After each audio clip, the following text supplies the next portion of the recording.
Hi, this is Kendra from Pencil and Pigment, and today I'm just doing some sketches for Sketchtimber, and I thought I would do some nature bits because I've been doing nothing but animals. So today I'm going to doodle some trees, but I kind of wanted to talk about white labels because that is going to become more and more of a thing, especially because of COVID and the tough times companies are having. So white labels just means, if I say a company is a white label company, that marketers go through this company to produce their product. This company creates multiple products that multiple companies can just slap their label on and use. So, for example, if I said the Prima Confections watercolor and Jane Davenport both go through Mungyo, Mungyo would be the white label, and we can talk about Mungyo as well. So, I think because of COVID and business uncertainties and pricing pressures and trying to stay competitive, like there's such a necessity to stay competitive within the market, there's so many reasons why a company would have somebody else manufacture and make products and then just slap their label onto it. The pricing pressure, lower labor costs, lax environmental regulations. I hate to say that, but we know that's a thing. So if you happen to be looking at labels of something you've purchased and it was originally made in one country and now you're finding it made in another one, check product quality and do evaluations for tint strength and light fastness on your own, because I just think this is going to become more and more prevalent. It's not necessarily a bad thing. Like, for example, we could talk about Winsor Newton. In 2012, Winsor Newton closed their London shop, their London manufacturer, and they moved their professional watercolors over to France. So when you buy Winsor Newton professional watercolors, that's where they're made. However, the Cotman line is manufactured and made in China. So if that is a issue for you, you may not care for that. It's Phoenix watercolors. One could say those Cotman. I don't want to, you don't want to get in trouble with the law saying a thing, but the similarities are there. And there's a bunch of really cool YouTubers and creators on this platform that actually buy all the things. They buy all the products and then go, wow, that's similar to this one. So if you own this one, you probably don't need to buy this other one. And they'll do that for you. So I will link to some of those videos where they talk about that and have already done that with regards to, like, Lindsay at Frugal Crafter is really good at doing watercolors because she loves watercolors. But it's kind of tricky. Like, you look at Jane Davenport products. Well, they don't, it's expensive. You have to hire, scientists and chemists, and you have to do all this research and development for all these pigments and products and all the things. Well, I believe she's going through the same folks that Prima does for their confections, right? It's really, really similar. I drew a truffle tree. Anyway, so Mungyo is a South Korean company, and in 2003 they even opened up a manufacturing place in China. So China really manufactures all the things, and if you want to see because I found it online. If you want to see all the plants and all the places in China with what the products look like without labels and what those cost in batches, I can link that as well. Like, that's a thing I found.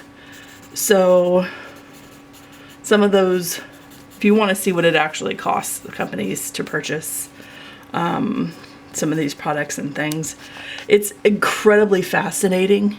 And again, I just think we're going to see more and more of it. And I think if you're looking for, you know, maybe student quality, maybe you want something just lower than student quality, and that's 100% fine and excellent for your budget.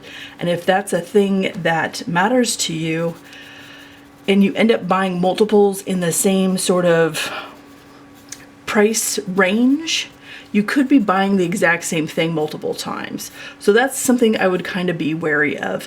One of the things that really stands out to me are those fan deck watercolors. And they look like little strips, and you brush the paint off each little strip. I'll link a video that talks about those too. Those are all made by the same company. Sorry. And different companies slap their name on it and have, you know, little design, but it's the same. It's the same. So my recommendation would be kind of maybe go with a company or a brand, a legacy company that's been around for a while, so you kind of have a better understanding of where your money is going. Again, I'm not saying become a minimalist or anything with your art supplies. I'm just saying that at certain price points for similar quantities of product, you may not want to keep trying to find, what do they call it? The diamond in the rough. I'm looking for a product that does this, this, and that for this really unbelievable price. It's going to be unbelievable. It's going to be similar to something else.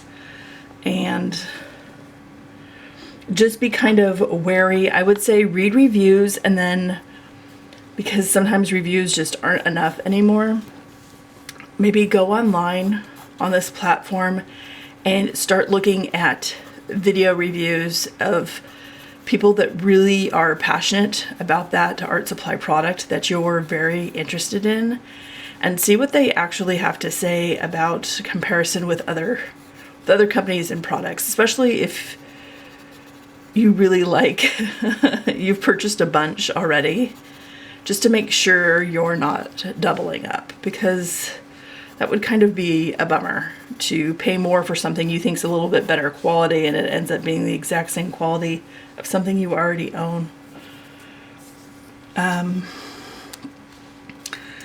Yeah, that's kind of my thought process on this whole thing. I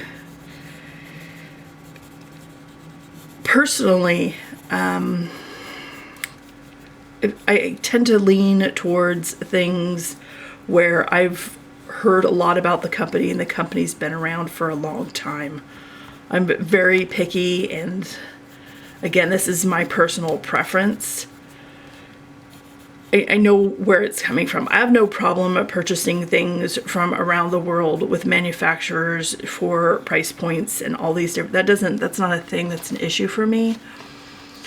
But I just thought that when folks talk about white labels and, you know, you start thinking about that, people say, oh yeah, 80% of the budget watercolors are made from 6 manufacturers and they're kind of all the same. Folks might be doubling up. And I will link videos to some of these creators that have gone through their vast collections of things to look and see if that's something that they can, with reasonably, you know, careful wording and politeness to the company, kind of identify. Because, I mean, you don't want to make a claim and then have a company go after you. But we also kind of want to know, you know, who's making what and when and how, and like, I'm very curious. I'm super nosy. I want to know all the things. It may not be my business, but I'm super curious.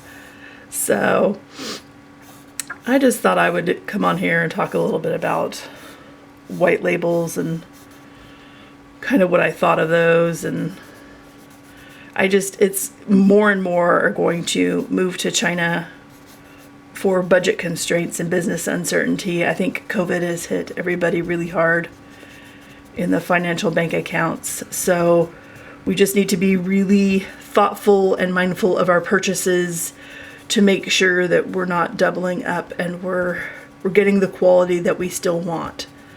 So I hope you have a wonderful day, and I will talk to you all on Sunday. Bye.